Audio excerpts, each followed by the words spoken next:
दुबौलिया का सालपुर, वहाँ एक लगभग 60 वर्षीय वृद्ध की हत्या हुई थी। पड़ोसी जिससे कि उनका विवाद चल रहा था, उसके खिलाफ अभियोग का पंजीकरण हुआ था। जिसका नाम राजकुमार है, वही हत्यारा निकला है। कि जो राजकुमार है बेसिकली एक तो इसकी पत्नी चली गई थी और दूसरी शादी करने की बात वो कर रहा था।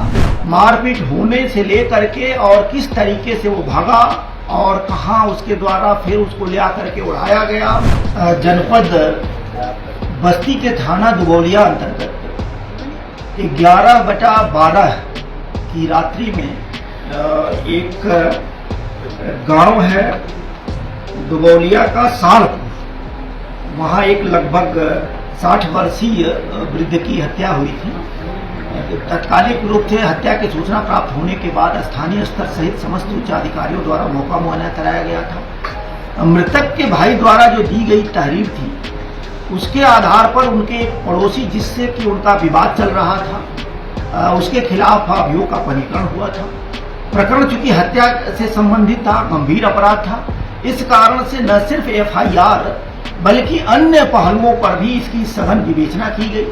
विवेचना करने के उपरांत कुछ तथ्य पुलिस को संज्ञानित हुआ, जिसके आधार पर मृतक का जो छोटा बेटा है, जिसका नाम राजकुमार है, वही हत्यारा निकला है। उसके पीछे जो कहानी निकल के आई है कि जो राजकुमार है बेसिकली एक तो इसकी पत्नी चली गई थी और दूसरी शादी करने की बात वो कर रहा था।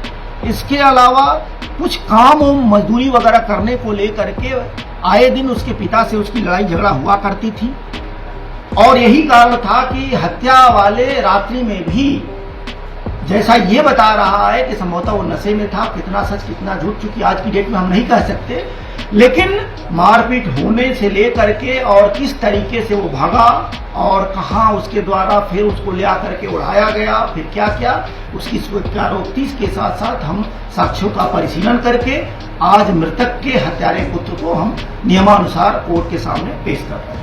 सब्सक्राइब करें आपका अपना चैनल न्यूज टाइम नेशन और हर खबर सबसे पहले पाने के लिए बेल आइकॉन जरूर दबाएं। और हाँ, खबरें पसंद आ जाएं तो लाइक और शेयर करना ना भूलें।